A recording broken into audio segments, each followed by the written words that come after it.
আমাদের ছোট্ট মুনায়ের শুভ জন্মদিনটা এবারে বিশেষভাবে স্মরণীয় করে তোলার জন্য মুনায়ের ইচ্ছায় আমরা সুদূর কলকাতা থেকে সোজা চলে গেলাম তারাপীঠের উদ্দেশ্যে।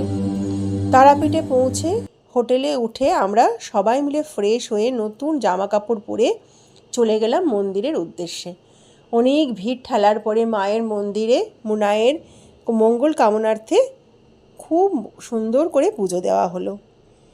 তারপরে হোটেলে এসে মুনায়ের পছন্দ মতো একটু লুচি, ঘুগনি, আলুর পরোটা, চাটনি, তার সঙ্গে চা দিয়ে সারা হলো আমাদের ব্রেকফাস্টটি। তারপর মুনায়ের মাসি ও মেসোমশাই কৃতিত্বে আমাদের হোটেলের ছোট্ট ঘরটি বিভিন্ন বেলুন ও লাইটে সেজে উঠল। মোমবাতির আলোয় ঝলমলিয়ে উঠল ঘরটি। মোমবাতি ঝলমলে আলোতে কেটে ফেলা হলো জন্মদিনের কেকটা। আমাদের আজকে মধ্যাহ্নভোজের মেনুটি ছিল সরু চালের ভাত, তার সঙ্গে ডাল, সরু আলু ভাজা, পাঁপড়, ধোকার ডালনা, মুরগির মাংস, মাছ, খাসির মাংস, ফ্রায়েড রাইস, চাটনি, পাঁপড়, তার সঙ্গে স্যালাড। এইগুলো মেনুগুলো সবার পছন্দ মতো নেওয়া হয়েছিল।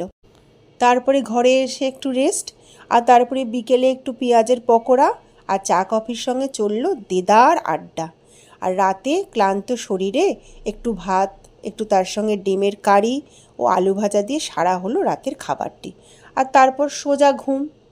আমার বন্ধুরা যারা আমার এই ভিডিওটা দেখো, তারা আমাদের মুনাইকে খুব খুব খুব আশীর্বাদ করো। মুনাই যেন অনেক অনেক অনেক বড় একটা মানুষের মতো মানুষ হয়।